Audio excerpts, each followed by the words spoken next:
they have two different lists. So this is the second half.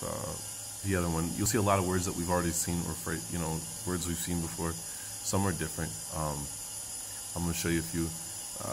Like for instance, apple, North American, an American Indian, North American, who is red on the outside, white on the inside, used primarily by other American Indians to indicate someone who has lost touch with their cultural identity, first used in 1970s.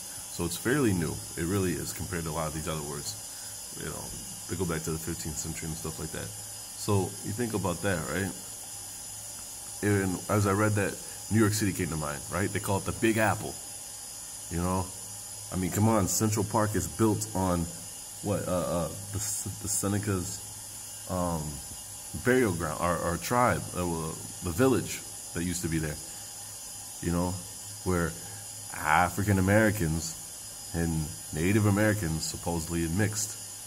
A mestiza, they would call them, right? So you think about it, you got a whole city of that. And this is not to denigrate anyone. I mean, I've fallen under this category in our own way, right? But think about it. The Big Apple, full of our people, everywhere, hustling, all this other stuff, not even realizing who they truly are, right? And I'm not saying it's everybody in the city, obviously. Don't get me wrong. I've seen videos. I know we got people out there putting work into, to educate everyone. So it's not offensive, but it's just what came to mind. You have this massive city full of our people, and how many of them don't know who they truly are? They know they're African American because that's what, the master has taught them in their schools. They have no idea about their family's genealogy or how far back they can actually dig and find out who they are, How many of us have actually fallen into that category? We're apples. So if we go around calling each other apples, you know what we mean. You know what I mean? They're like, oh, I tried to talk to that apple and he just wouldn't listen. But yeah, here's another one. What got me was I recognized this word, the mestiza.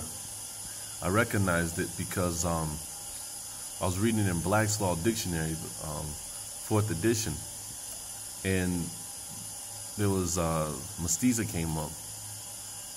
So I went around searching on Google for this. See, and I kind of cropped and put this together. Mestiza, a name given in a South Carolina Act of 1740 to the issue of an Indian and a Negro. Now I want you to check this out. Indian and Negro. Now we see that. Miller versus Dawson, docket, South Carolina 174.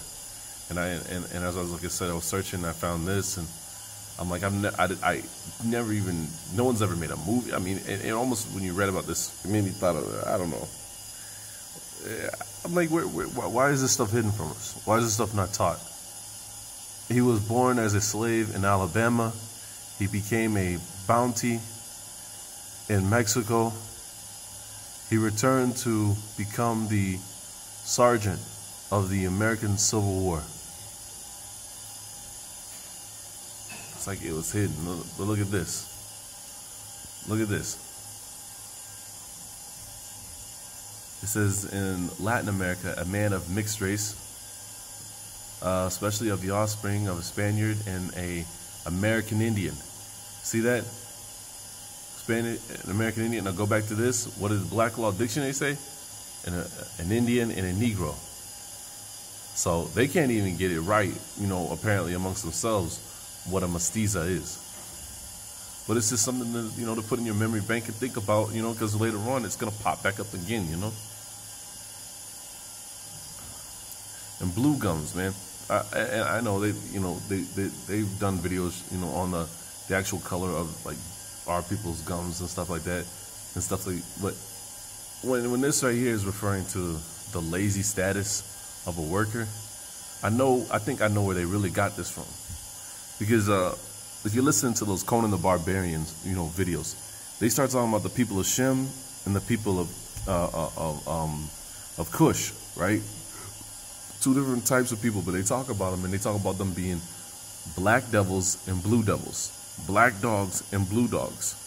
Now they ain't. No, these are supposed to be like African people, you know, in these stories of Conan, but they refer to them as black dogs and blue dogs, black devils and blue devils, and it has nothing to. And when you realize it had nothing to do with their skin being this color, it had everything to do with their, what would you say, their morals in this story. Like the people they always depict like this are always the black dude trying to rape the redhead princess.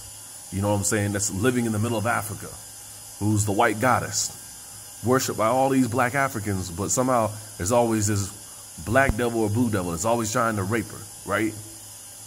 And I realized something when that was going down, when they referred to us as always being black and blue. I thought about this too, right? The Mingos, they referred to them as blue or black, and it was about their misdeeds. When you read about this, they said they referred to them about their misdeeds, not necessarily their skin color, their bad habits, them not living righteous. So I was thinking to myself, there it is. There it is. Now, I'm not saying these aren't Negro people. I mean, I believe they are, but I believe you can see a pattern.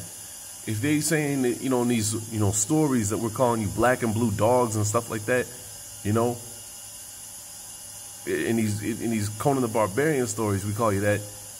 What's the chance they're not calling these people black and blue?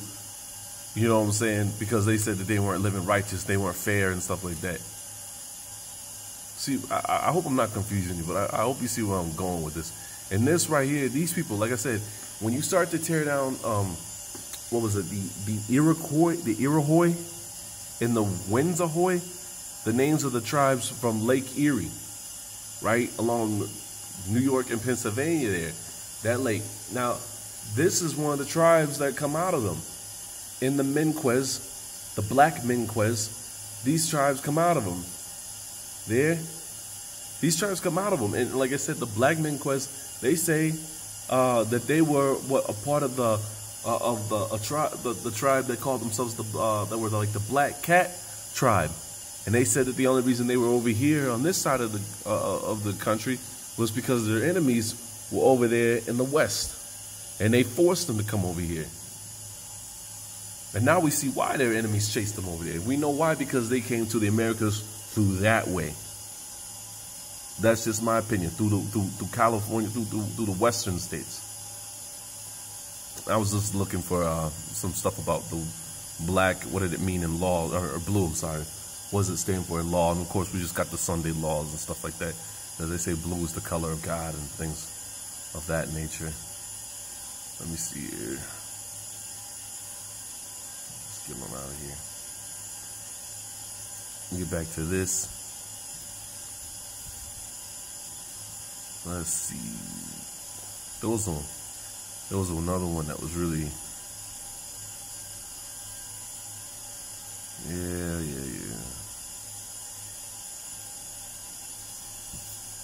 There was the one I wanted to get in the first video, but it wasn't on that page. It's on this page. Let me see.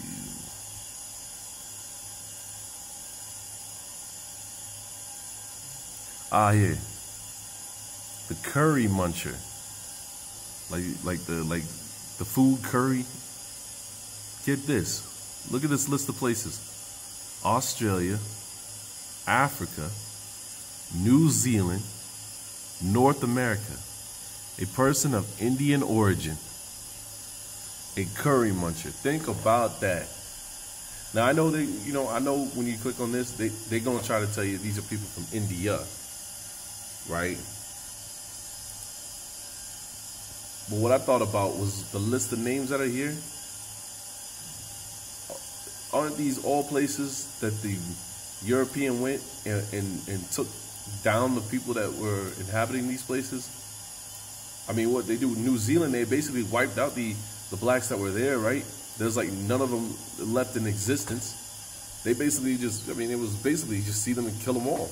they didn't have any, mercy, if you wanted to call it mercy.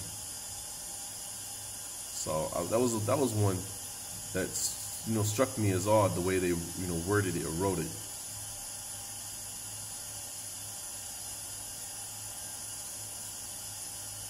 There's more, but I think that's just about it. Yeah, there was this one here. The Ikeim, a Jew from Isaac and Moses. I thought that was interesting. So, I had something else I wanted to show you though.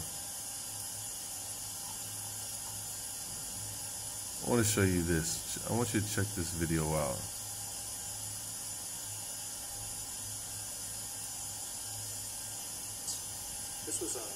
Now, I don't know if you can hear it over the sound of the steam pipes. I'm sorry, but here's the title of the video. This one made me sit back and I just kept saying wow over and over again. Listen, if you can, listen to this.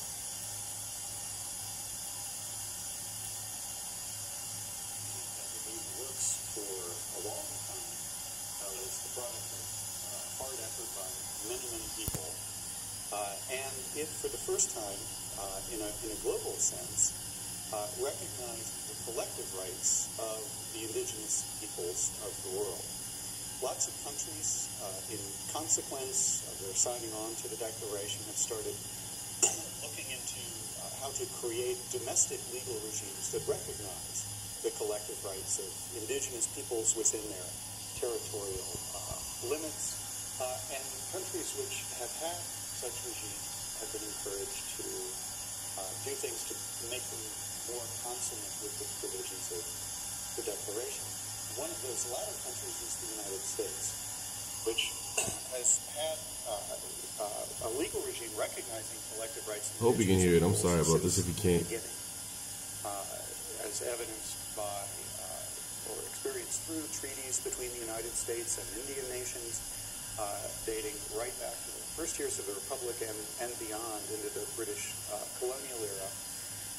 The United States has seen indigenous Native Indian, Native American political communities as being legally separate and as recognized, or as exercising, rather, inherent sovereign power, which is to say power that hasn't been delegated to them by the United States, but the same sovereign political power that they've exercised before Europeans arrived in the continent. And that's the way U.S. law sees this issue and always has seen this issue. There have been fluctuations in policy over the years between sort of further support for separate tribal sovereignty and a desire to assimilate individual tribal members into the broader political community. That's a different topic, the fluctuations in policy, but since the late 1960s, early 1970s, the U.S. has been fairly well settled in a policy of encouraging tribal sovereignty, encouraging tribal self-government. Now, the principal agent for the creation and exercise of this policy is the U.S. Congress and the U.S. Executive, which is to say the political branch of the government, but that doesn't mean the court hasn't been involved. And in fact, the Supreme Court, from the beginning, has been very closely tied to the creation of the process of creation of a policy governing the relationship between the United States and the native peoples who occupy lands within the territorial limits of the United States. So we have three separate sovereigns, and which is to say the federal government, the state governments, and the tribal governments, and we have multiple players within the federal system engaged in helping to define from the federal government side what the boundaries of this relationship are. Now, Supreme Court's role is what I'm going to focus on in this lecture and in two subsequent lectures. And what I want to talk about are three cases that were foundational in defining the framework within which the United States would operate when relating to sovereign Indian nations in the United States. These three cases were all decided by the Marshall Court. The opinions that we look to in each of and that's something that I've been looking into in my spare time is the Marshall trilogy. I think it's called, or what is it called? The Trinity Marshall. These were authored by Chief Justice Marshall himself, and so for these reasons we call them the Marshall trilogy. Yeah, Marshall the trilogy. First of these cases is the case of Johnson versus McIntosh, decided in 1823. The second is the case of Cherry. And the dates. I'm trying to keep the dates because the dates almost coincide with my conversations with Arthur Scott. Something happened during the 1800s, right? That allowed the ugliness that we've seen, during our parents' generation, our grandparents' generation to unfold. The total disregard for our people's lives, the total, just the unleashing, like they're pimped up, like right now, you can tell it's like it's something pimped up inside them. They just want something or someone to give them the permission to just unleash on all of us. I mean, when I'm talking about all of us, I'm talking about all of us who have Negro or if you call whatever they classify as black in them. And I'm not paranoid. I'm saying you can just literally, feel it. Every time we turn around, someone's making jokes. I mean, come on, they just had this whole play, and all the white students spell out the word, nigga, and they have a black child that's in the play, and they say, well, we had to have somebody play as a slave, And it's just like constantly, it's just a building up, snowball effect. Nation versus Georgia, decided in 1831, and the third and last is the case of Worcester versus Georgia, decided in 1832. Those latter two cases are going to be the subjects of different separate lectures. But I want to talk now about the first and earliest of these cases, which is the case of Johnson versus McIntosh. Now, Johnson versus McIntosh was a land claim. Now this is good. Prosecuted by a group of land speculators who were called collectively the United Illinois and Wabash Land Companies. You hear that? The Illinois and Wabash. So those are names to look up, find out what that company was about and what the heck a Wabash is. One of their shareholders was Johnson, Thomas Johnson, who had been the governor of Maryland during the Confederation period, and briefly an associate justice of the Supreme Court. He died in the early stages of the litigation as the case was being put together, and his place was taken by his two heirs, one of whom was also named Johnson. So we still have Johnson versus McIntosh. McIntosh I'll tell you about momentarily. The land claim arose in 1773 and 1775 when speculators from Philadelphia and Baltimore sent agents out to what would become the states of Indiana and Illinois to see if they couldn't buy. So there was the territories.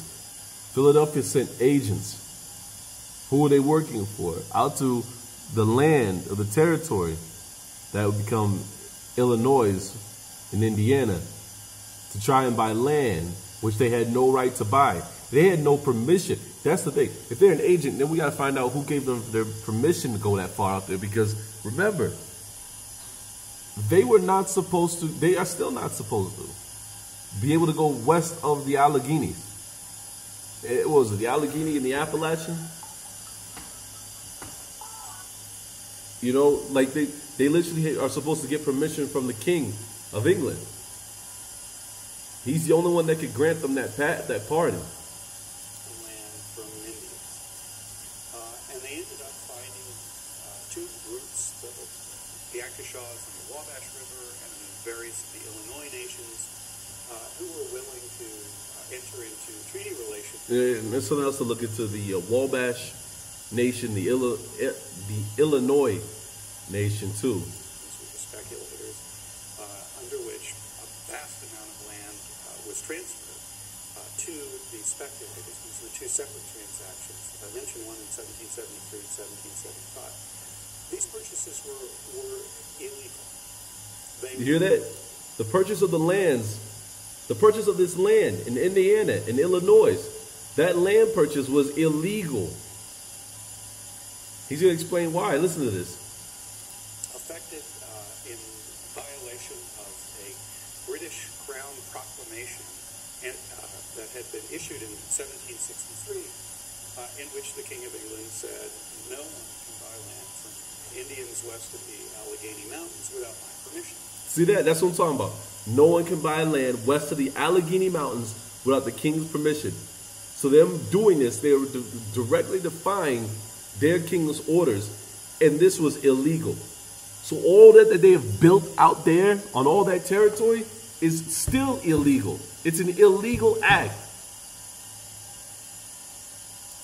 And these guys had no crown permission, yet they went out and did it anyway. So it's a clear violation. The local garrison commander allowed them to, although he was somewhat suspicious. Listen to this. Listen to this. Listen to this. Their commander was suspicious of them going out there. Now you think about it. If you're a commander, you got someone above you, you got someone else above them, and you eventually you relay it, you can get back to the king. So this guy is actually working with them, but seeming like almost making it seem like he's not, because I mean there's a chain of command, right? So you're gonna wait until you make sure you hear from the head boss when it's all said and done, because your head would roll, right? Listen to this. Listen to how sneaky these people were. Listen to how they were able to claim they got Indian land. Listen to this. Reported to be a legal opinion of the top legal advisors to the King of England, Lord Camden and York, and which is what we call the Camden-York opinion, which seemed to suggest that the proclamation had been repealed. But in fact, what they had done was to take an older proclamation and edit it strategically, so it made it look like the proclamation had been repealed. It was a legal opinion that had removed restrictions on individual purchases of land in India, not from the Indians. See that? They took a document that was about the land in India, edited out certain parts, right, to make it seem like they were talking about Indian land here. Now you start to see why they went ahead and switched the name of the land of India, right? Now you see why they wanted to do that. They were formulating this. What did that say? They were taking crafty counsel against you. There's a lot of work that goes into that. That's a lot. And you're forging the king's seal, right? That's a forged document. Oh my. Try that today. Let me try taking a document saying I got this from Prince Charles or Queen Elizabeth, and it says all Europeans have to go somewhere else. This is my land again. You know, I mean, try getting away with that today. Come on. How did they pull that off? Seriously. Artful editing took care of that problem. And so the garrison commander allowed them to go ahead and make the purchase. But there was concern about it, and communications went back to London. Can they really do this? The reason no, they can't. They just told us it's a forged document. They wanted to avoid war on the frontier. They just finished fighting the French and the Indians. There was a lot of anxiety that individuals would go out and abuse Indians and land transactions, and suddenly we have another war in North America on our hands. And consistently, the British officials who responded said, "No, they can't do this. We can't believe this legal opinion was actually issued by these guys. We'll take a look and see." Now, the dates again, 1773 and 1775. There are other things going on here.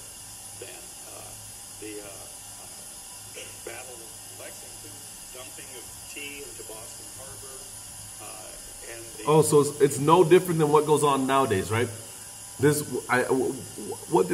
was it? It was Dick Gregory, or it was Black Child Video Production that said when they have these things going on, right? These crises that go on, Sandy Hook and all this stuff, they're doing something somewhere else. and they want your attention away from it, right? So the method has not changed even until 2018. It's still the same tactic, right? Something's going on here. We're going to get you to look over there. Convening of a continental Congress, which in 1776 will declare independence. So the Crown's fairly distracted. And the consequence for these land purchasers is they sort of get away with this, although they have no recognition by any official of their title to these lands. So the land company,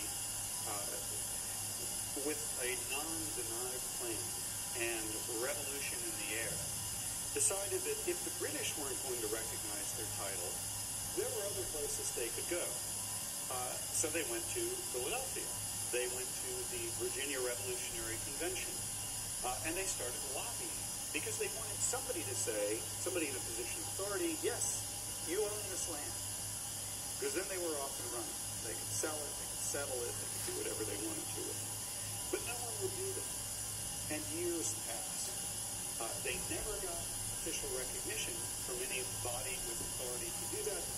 On the other hand, they never got denied by anybody with the authority in the legislative branch to do that. The Confederation ended, the war ended, the Confederation ended, the Constitution's adopted, the new government comes in, and every few years, there they are. The United Illinois Well Dutch Land Companies petitioning some house of the federal legislature for recognition of title. This went on for 50 years, until finally, they came up with another idea, which is, let's file a lawsuit.